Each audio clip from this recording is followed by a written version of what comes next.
Good afternoon po. Hello kids, my name is Teacher Rose and I am with... Hi kids, I'm Teacher Joy. Okay, let's start our day by singing a hello song. Are you ready kids? Yes, ma'am. Can you please stand up for a while?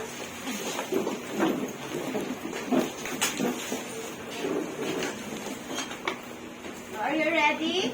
All you have to do is repeat after me. Hello. Hello. Hello. Hello. Hello. How are you? Hello. Hello. Hello. How are you? You're going to repeat after me. Okay, one more time. One more time. Okay. So, hello kids, my name is Teacher Rose.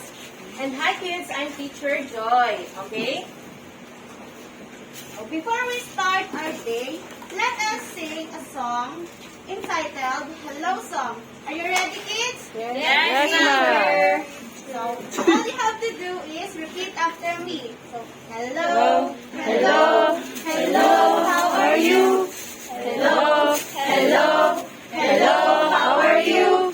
I'm good, I'm great, I'm wonderful. I'm good, I'm great, I'm wonderful. Very good. So now, You sing very well. And now, we have a story. And now, we have a story. What could it be? We have a story. Come look and see.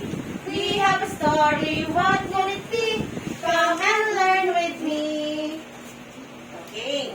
So, before we start, okay, we will have some questions, and if you answer the questions, we will give you some tokens. Okay, do you like that, kids? Yes. Okay, let's start. So for the first picture, we have here the picture and a jumbled letter. Who among you can answer this? Teacher. Yes, you did. It's shepherd. Shepherd. Do you know what is a shepherd? Yes. So what is a shepherd? The one who ayun. Animals. Yes. Yes, you did. Ma'am. What is a shepherd? Tupa po in Tagalog. Okay. Teacher Lovely, what is a shepherd? Okay, kids. Shepherd is a person who takes care to the sheep. Okay? It's spelled with the PH. It's not pronounced shepherd. It's shepherd. Okay, let's proceed to the next picture, kids. What word will you form in the jumbled letters? Can you guess? Anyone? Tirador.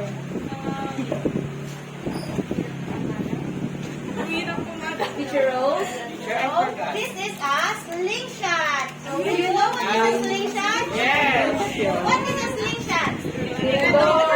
Tirador in Tagalog. Yes. Tirador. Ito, tirador ng motor.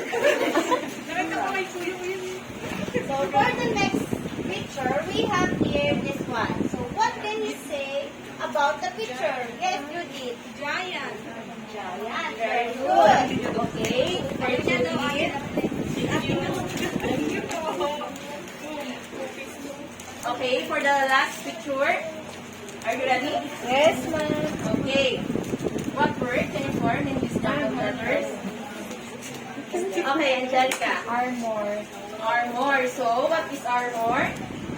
It is a security of God.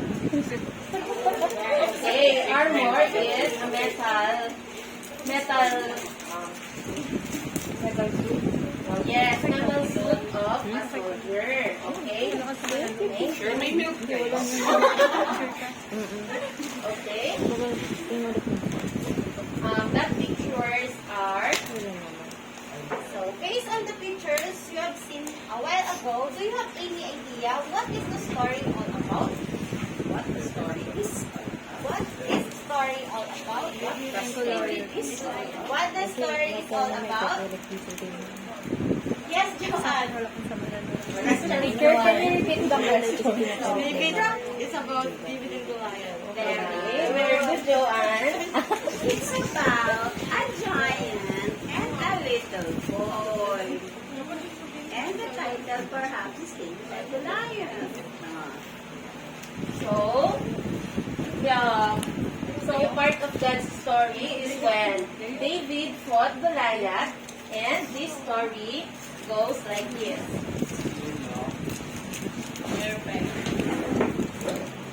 David and Goliath. But I have heard in parang English, show, it's Goliath. But it's David and Goliath. But in English, I have heard it's Goliath. Goliath. But Goliath is Goliath. David was the youngest of 8 brothers. His job was being a shepherd, which meant he spent all day in the field watching sheep eat and roll around in the grass. So, who is the shepherd again? Dave. Yes, Eugene. Yes, very good.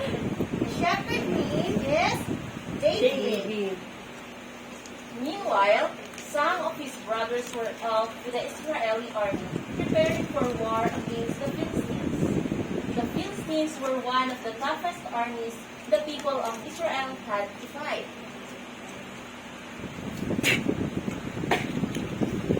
So one day, David was taking food to his brothers because his father asked him to.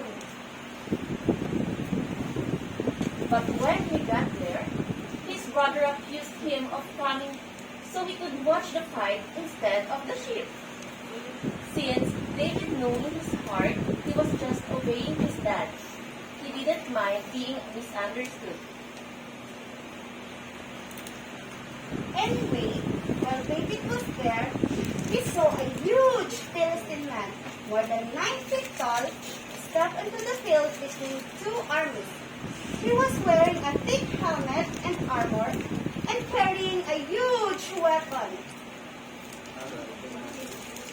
His name was Goliath, and he was definitely used to being the winner. David found out that Goliath had been stepping onto the field like this every morning for the past 40 days and saying, "Give me a man and let us fight each other." But nobody from Israel was brave enough to fight him, even the king. Well, David didn't like it that this giant was intimidating the Israelites. After all, they were God's special family, and because God was with the Israelites, they could have Israelites, they could have courage in any situation.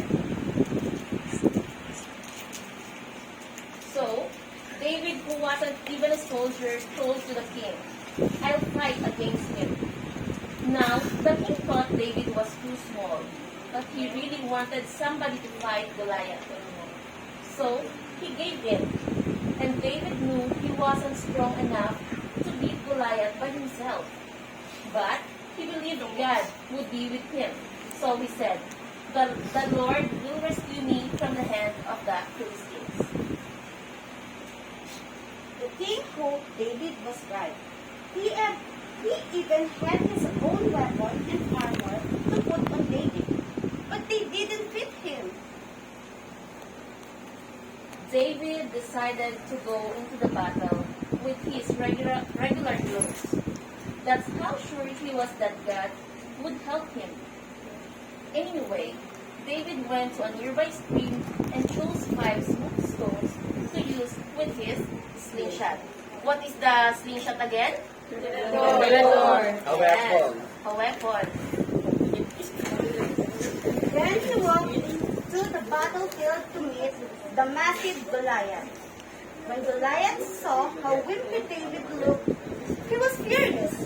He thought he'd fight to the Israelites' strongest warrior. He said to David, "Am I a dog that you come at me with sticks? I'll give your flesh to the birds and wild animals." David might look like a wimp, but he was actually brave.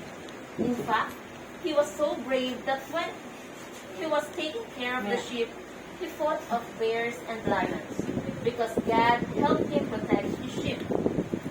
David knew God would help him protect his special family. David said, "You come at me with a sword, but I come at you with the name of the Lord Almighty." It's not sword, it's sword. Sword. Silent document. He also added that he would feed Goliath's flesh to the birds, which made the giant more mad. Then David took a stone, put it in the slingshot, and slung it at Goliath. Goliath didn't even get a chance to swing his sword because the stone hit him right in his forehead and sank him. His face planted straight to the ground. Nobody could believe it. Then David ran over, took hold of the giant's sword, and drew it from the sheath. He took the sword and cut off Goliath's head. David carried the head all the way back to Jerusalem. And when the Philistine army realized that Goliath was dead, they started running away like scared cats. The Israelites chased the Philistines, shouting loudly, they have won. God used David, who was just an average kid, to rescue his people. And that's the story of David and Goliath. That's how you end the story. That's the story of